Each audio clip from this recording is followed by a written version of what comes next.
इस बार गरबे में no filmy song और नो बैकलेस ड्रेस। अगर आस्था को बनाया मजाक, हुई फुहड़ता तो खैर नहीं। खंडवा में देखिए गरबा में सख्ती।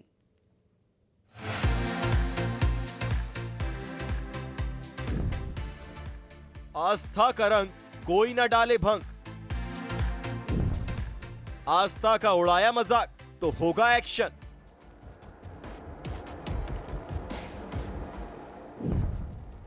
नवरात्र में सख्ती, सीसीटीवी से पहरा।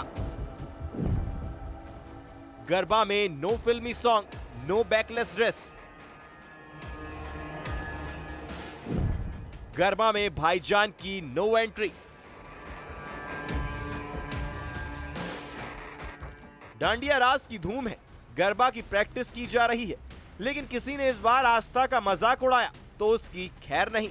अगर आस्था को इवेंट बनाकर अश्लीलता का नाच किया तो होशियार, ना तो बजेंगे फिल्मी सॉन्ग और ड्रेस भी नहीं होगी बैकलेस। मां की आराधना गरिमामय माहौल में हो और आयोजनों में कोई अश्लीलता या धर्म का मजाक बर्दाश्त नहीं होगा। इस बार फिल्मी गानों पर गरबा नहीं, केवल देवी भजन, भक्ति और देशभक्ति गीत ही बजेंगे। बैकलेस या भड़काऊ ड्रेस पहनने पर भी रोक होगी। इतना ही नहीं, आयोजनों में गैर हिंदुओं का प्रवेश बैन कर दिया गया है। ड्रेस इसमें प्रवेश करने देंगे। किसी भी प्रकार के वेस्टर्न कल्चर या वेस्टर्न ड्रेस हम बिल्कुल अलाउ नहीं करेंगे, चाहे वो लेडीज के लिए हो या जेंट्स के लिए हो। सभी के लिए यही हमारा नियम रहेगा कि भारतीय वेशभूषा, पारंपरिक वेशभूषा और गरबे की वेशभूषा में प्रवेश देंगे। दूसरा, हम लोगों ने आईडी भी जरूर रखी है। खंडवा में नवरात्रि पर हिंदू संगठन ने पहले ही कह दिया है, आस्था के नाम पर फुहड़ता हरगिज बर्दाश्त नहीं है।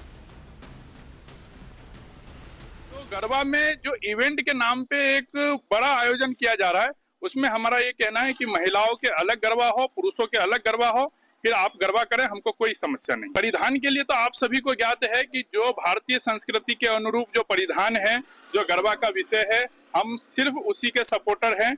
अगर उसके अलावा किसी अन्य प्रकार की अश्लीलता फैलाई जाएगी तो उसके लिए हम सभी विरोध भी करेंगे और उस कार्यक्रम को बंद करने की जिम्मेदारी भी हमारी होगी। बंद हम करवाएंगे कि कैसे होगा बंद। इस मामले में प्रशासन और पुलिस भी सख्त है। सभी आयोजनों पर प्रशासन और पुलिस की पैनी नजर होगी। नियम तोड़ने वालों पर सख्त कार्रवाई होगी। जो गरबा और डांडिया करने के लिए कई जगह कार्यक्रम होते हैं, इस बार बहुत सख्ती से हम लोगों ने सभी को बता दिया है कि जहां भी गरबे आयोजन होंगे उसमें पारंपरिक गरबे के जो तरीके हैं उन्हीं तरीकों से ही आयोजन होगा। किसी भी तरह की फुहड़ता या किसी भी तरह के फिल्मी गानों के ऊपर जो कार्यक्रम कई जगह लोग करने का प्रयास करते हैं, उन पे हम लोग सख्त कार्रवाई भी करेंगे। इस संबंध में आयोजकों को पूर्व से ही अवगत करा दिया। यानी इस बार खंडवा का गरबा सिर्फ भक्ति और संस्कृति के रंगों में दिखेगा और नियम तोड़े तो जश्न भी वहीं थम जाएगा। खंडवा में अमित जायसवाल की रिपोर्ट, न्यूज़ 18।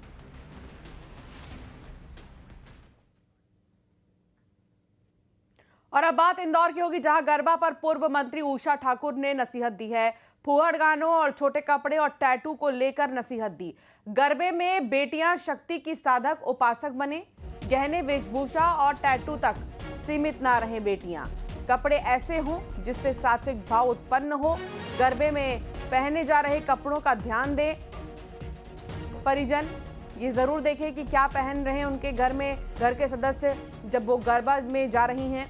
ये हर महिला और उसके परिवार की जिम्मेदारी है कि वो ये चीज देखे। तो उषा ठाकुर ने नसीहत दी है फुहड़ गानों और छोटे कपड़े और टैटू को लेकर कि गरबे में बेटियां शक्ति की साधक और उपासक बने।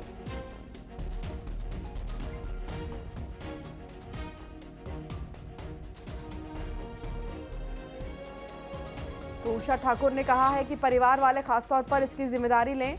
हर महिला और उसके परिवार की ये जिम्मेदारी होनी चाहिए कि वो इस ओर ध्यान दें कि गरबे में पहने जा रहे कपड़े हैं कैसे। कपड़े ऐसे हों जिससे सात्विक भाव उत्पन्न हो। टैटू तक सीमित ना रहे बेटियां। गहने और वेशभूषा इन चीज़ों तक ही सीमित ना रहे, बल्कि उपासक बने और शक्ति की साधक बने बेटियां।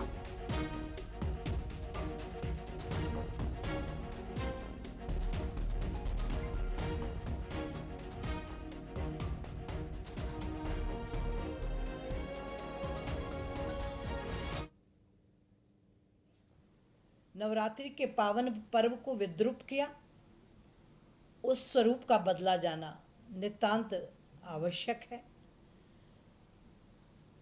इसीलिए अभिभावकों से प्रार्थना है कि बेटियां गहने, अपनी वेशभूषा और टैटू के प्रदर्शन तक ही सीमित ना रहें। वो शक्ति की साधना करें, शक्ति की साधक बने। हमारे वेदों में जिक्र है कि कैसा कपड़ा हम पहने।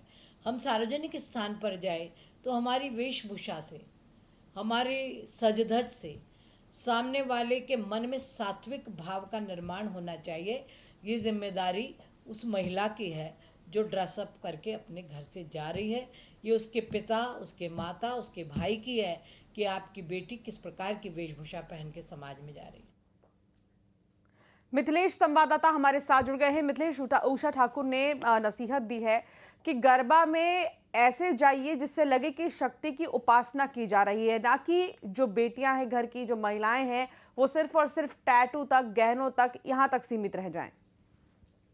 कुल नवरात्रि का दिन नजदीक है और गरबा को लेकर उन्होंने कहा कि गरबा पंडाल में जिस तरीके से बेटियां वर्तमान में टैटू और जिस तरीके से कपड़े पहन के आती हैं, ये समाज को सोचना होगा, परिवार के लोगों को सोचना होगा कि माँ की शक्ति के उपासक अगर ये बेटियां हैं तो क्या इस तरीके से कपड़े पहनना सही है? क्या बेटियां सिर्फ गरबा पंडाल में टैटू और सिर्फ छोटे कपड़े तक सीमित रह गई है? ध्यान देना होगा, साधक बनना होगा, उपासक बनना होगा और ऐसे कपड़े पहने कि अगर वहां पर पहुंचे तो कोई दूसरे जो लोग हैं उन्हें उससे आपत्ति नहीं होना चाहिए। उन्होंने कहा जिस तरीके से कपड़ा पूजा पाठ के लिए पहनना चाहिए वैसे ही कपड़े पहन के पहुंचे जिससे मन में सात्विक भाव उत्पन्न हो। और तमाम बातें उन्होंने कहा, खासतौर पर कपड़े और टैटू को लेकर इस बार पूर्व मंत्री उषा ठाकुर बेटियों को नसीहत देते हुए जरूर नजर आ रही है। जी, बहुत शुक्रिया मिथिलेश जानकारी साझा करने के लिए। खंडवा में 2 नाबालिग छात्राओं से ब्लैकमेल का मामला सामने आया है। दोनों ही दलित हैं और आस पड़ोस में रहती हैं। इंस्टाग्राम पर दोस्ती के बाद आरोपियों ने उन्हें घर बुलाकर रेप किया और न्यूड वीडियो कॉल रिकॉर्ड कर ब्लैकमेल करते रहे। एसपी मनोज कुमार राय ने बताया कि इस मामले में 2 दोस्तों अर्श और फैज पर POCSO, rape, IT act, atrocity act समेत कई धाराओं में केस दर्ज किया गया है। दोनों ही आरोपी ग्राम गुड़ी के रहने वाले हैं। मामला सामने आने के बाद हिंदू जागरण मंच सक्रिय हो चुका है। हिंदू जागरण मंच के लोग जब एक पीड़ित छात्रा से मिले तो उसने खुलासा किया कि उसके अलावा दूसरी कई लड़कियां भी इस जाल में फंसी हुई हैं। उसने बताया कि उसकी सहेली 2 महीने की प्रेग्नेंट है। इसके बाद संगठन के दोनों ही छात्राओं को पुलिस थाने भिजवाया गया।